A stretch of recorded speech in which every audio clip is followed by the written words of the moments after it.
नमस्कार, आदाब, सत श्री अकाल, जय भीम, जोहार। मेरा नाम है नवीन कुमार। भाजपा की एक सांसद खुलेआम लोगों से आतंकवादी हो जाने की अपील कर रही है।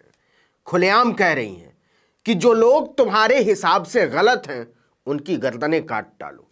कुछ भी सोचने की जरूरत नहीं है, कत्लेआम पर उतर आओ सीधे। जी हां, स्वतंत्र भारत के पहले आतंकवादी नाथूराम गोडसे की पुजारन भारतीय जनता पार्टी की सांसद प्रज्ञा सिंह ने अपील की है कि अब कानून को हाथ में लेने का समय आ गया है। भाजपा सांसद ने कहा कि संविधान की धज्जी उड़ाने का समय आ गया है। भाजपा सांसद ने कहा कि न्याय को कुचलने का समय आ गया है। कोई अदालत नहीं, कोई पुलिस नहीं, कोई गवाह, कचहरी, दलील नहीं, सीधे चाकू निकालो और फैसला कर डालो। आपको हैरानी हो सकती है कि कोई सांसद, वो भी सत्ताधारी पार्टी का सांसद, किसी को हिंसा भड़काने की अपील कैसे कर सकता है। लेकिन जो पूजा ही महात्मा गांधी के हत्यारे गोडसे की करता हो, उससे और क्या उम्मीद कर सकते हैं हम और आप। जी हां, भोपाल से बीजेपी सांसद प्रज्ञा सिंह ठाकुर ने हिंदू समुदाय के लोगों से अपने घरों में हथियार रखने के लिए कहा है। उनका साफ कहना है कि हिंदुओं को उनकी गरिमा पर हमला करने वालों को जवाब देने का अधिकार है। उन्हें शायद महसूस हो रहा है कि कानून, अदालत और आईपीसी पर भरोसा रखने की जरूरत नहीं है। और यह बयान देने के लिए वो जाति कहां है? कर्नाटक। वहां भी बीजेपी की सरकार है। फिर क्यों यह बयान देना पड़ा? क्या उन्हें महसूस हो रहा है कि बीजेपी की सरकार कानून व्यवस्था को संभाल पाने में नाकाम हो चुकी है? तो इसका सीधा जवाब है हां। प्रज्ञा सिंह ठाकुर कर्नाटक के शिवमोगा में आयोजित हिंदू जागरण वेदिके के दक्षिण क्षेत्र के वार्षिक सम्मेलन में शामिल होने पहुंची थी। इस सम्मेलन में उन्होंने लोगों को ललकारते हुए कहा, या कहिए उकसाते हुए कहा, कि अपने घरों में हथियार रखो, कुछ नहीं तो कम से कम सब्जियां काटने के लिए चाकू तेज रखो। पता नहीं क्या स्थिति पैदा हो जाए। अगर कोई हमारे घर में घुसपैठ करता है और हम पर हमला करता है तो मुंहतोड़ जवाब देना हमारा अधिकार है। दरअसल प्रज्ञा सिंह ठाकुर प्यार करने से बहुत दुखी हैं, और अगर प्यार एक हिंदू और मुसलमान के बीच हो तब तो साध्वी का खून खौल जाता है। उन्होंने कहा कि उनके पास जिहाद की परंपरा है। अगर कुछ नहीं है तो वो लव जिहाद करते हैं, जैसे ये अपराध हो। अगर वो प्यार भी करते हैं तो उसमें भी जिहाद करते हैं। हम भी प्यार करते हैं, भगवान से प्यार करते हैं। एक सन्यासी अपने भगवान से प्यार करता है, क्या बात है। और प्रज्ञा सिंह ठाकुर को लगता है कि इस प्यार को बचाने के लिए लोगों को मारना होगा, चाकू से काटना होगा, बर्बरता फैलानी होगी, खून बहाना होगा, लोगों का दिल दुखाना होगा, नफरत फैलानी होगी, वगैरह वगैरह। शायद इसीलिए साध्वी प्रज्ञा को कहना पड़ता है कि जब तक सभी अत्याचारी और पापी लोगों को हटा नहीं दिया जाता है तब तक ईश्वर द्वारा बनाई गई इस दुनिया में प्रेम की सच्ची परिभाषा जीवित नहीं रह सकती। यह ठेका साध्वी ने लिया है।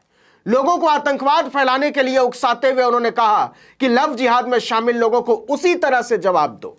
अपनी लड़कियों को सुरक्षित रखो, अपनी लड़कियों को संस्कारित करो, अपने घर में हथियार रखो, कुछ नहीं तो सब्जी काटने वाला चाकू जरा तेज रखो। स्पष्ट बोल रही हूं, उन्होंने चाकू से हमारी हर्षा को गोदा, उन्होंने चाकू से हमारे हिंदू वीरों, बजरंग दल, भाजपा युवा मोर्चा के कार्यकर्ताओं को गोदा है, काटा है। हम भी सब्जी काटने वाला चाकू तेज रखें। पता नहीं कब कैसा मौका आए जब हमारी सब्जी अच्छे से कटेगी तो निश्चित रूप से मुंह और सिर भी अच्छे से कटेंगे। सुनकर भी अजीब लगता है कि कोई कैसे किसी को मारने काटने की बात कर सकता है। यहां तक कि भीषण से भीषण अपराध में भी अदालत किसी की गर्दन काटने की सजा नहीं देती। यह कबीलाई समाजों में हुआ करता था, वो भी सदियों पहले। इसे बर्बरता कहते हैं, जानवर हो जाना कहते हैं, राक्षस हो जाना कहते हैं। मुझे अफसोस है कि भाजपा की माननीय सांसद इस समय राक्षस में तब्दील हो जाने की अपील कर रही हैं और इसके लिए लोगों में सार्वजनिक तौर पर भाषण दे रही हैं। देखिए कि गोडसे की पुजारन प्रज्ञा सिंह शिवमोगा में एक कार्यकर्ता के घर पहुंची थी। वहां से उन्होंने एक फेसबुक लाइव किया और कहा कि आज दक्षिण कर्नाटक के शिवमोगा में हर्षा हिंदू के घर पर आई हूं। हर्षा को 28 फरवरी को पीएफआई के कार्यकर्ताओं ने तलवारों से काट दिया। सड़क पर हर्षा तड़प रहा था, लेकिन उस योद्धा ने हार नहीं मानी। उसने पूरे कर्नाटक और पूरे देश को जगा दिया और पीएफआई पर बैन लगा। आज हिंदू जागरण मंच के कार्यक्रम में मैंने दक्षिण भारत में मुगलों से लड़ने वाले वीरों को श्रद्धांजलि दी। यह स्वतंत्रता के बाद की स्थिति है। प्रज्ञा सिंह ने कहा, आज जब मैं यहां आई तो लग रहा था कि मैं उस हर्षा के घर जा रही हूं जो वीर गति को प्राप्त हुआ। मुझे लग रहा था कि उसके माता पिता बहनें सभी दुखी होंगे, आंखें नम किए बैठे होंगे। लेकिन जैसे ही मैं उसके दरवाजे पर आई, उसकी दोनों बहनें अश्विनी और रजनी ने मेरी आरती उतारी। कमाल है, ऐसे नफरती की आरती, और मुस्कुराकर अभिनंदन किया। लग रहा था कि वे वीर योद्धा की बहनें हैं। मुझे लगा कि देशभक्त ऐसे होते हैं, उनके माता पिता ऐसे होते हैं। यहाँ के कार्यकर्ता इस घर पर आते रहते हैं और कहते हैं कि हम हर्षा की कमी महसूस नहीं होने देंगे। उनकी बहनें माता पिता कहते हैं कि ये भी मेरे लिए हर्षा जैसे ही हैं। हर्षा दोनों बहनों के बीच इकलौता भाई था। देश के लिए जो करता है वो कभी नहीं मरता। हर्षा के परिवार के सुख दुख में हम सब शामिल हैं। तो हर्षा या ऐसे पीड़ितों को इंसाफ दिलाने के लिए साध्वी प्रज्ञा सिंह जैसे सांसदों का समाधान है कि लोगों को मार डालो, काट डालो, खत्म कर डालो, संविधान की बनाई हुई व्यवस्था को तहस नहस कर डालो। किसी सरकार को मत मानो, किसी अदालत को मत मानो, किसी दलील, किसी बहस, किसी जिरा, किसी फैसले को मत मानो। सीधे चाकू तेज करो और जो भी तुम्हारी तरफ बढ़े उसे खत्म कर दो। ये कितना शर्मनाक है, और जितना शर्मनाक है उससे ज्यादा डरावना, भयावह, और जितना डरावना है उससे कहीं ज्यादा अजीब। और इसे वो न्याय कहते हैं, लोकतंत्र कहते हैं, उम्मीद कहते हैं, विकास कहते हैं, संभावना कहते हैं।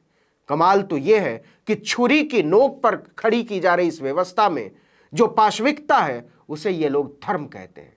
एक ऐसा धर्म जिसमें प्रेम की जगह नफरत है, विश्वास की जगह घृणा है, सहयोग की जगह हमला है और साथ की जगह विघटन है।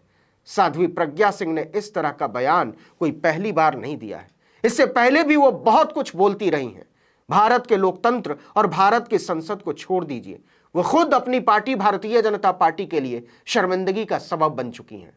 जो तकलीफ दे है वो ये कि ऐसे नफरती लोग भारत की संसद में बैठते हैं, हमारे लिए कानून बनाते हैं। हम और आप इस पर सिर्फ अफसोस कर सकते हैं कि हमें इनकी पूजा करनी है। ये हमारा अपराध है कि हमने ऐसे लोगों को अपने लिए चुना है, ऐसे नफरती लोगों को। इस वीडियो में इतना ही, लेकिन अगर आपने आर्टिकल 19 इंडिया को अब तक सब्सक्राइब नहीं किया तो फौरन कर लीजिए। बेल आइकॉन दबाइए, घंटी जैसी आकृति, लाइक कीजिए और कमेंट करके बताइए हमारा वीडियो आपको कैसा लगा। यूट्यूब पर देख रहे तो हमारे चैनल को सब्सक्राइब कर लीजिए, फेसबुक पर देख रहे तो हमारे पेज को लाइक कर लीजिए, इंस्टाग्राम पर हमें फॉलो कीजिए और हमारा ट्विटर हैंडल है article19_India और मेरा ट्विटर हैंडल है नवीन जर्नलिस्ट। आप मुझे भी फॉलो कर सकते हैं। नमस्कार।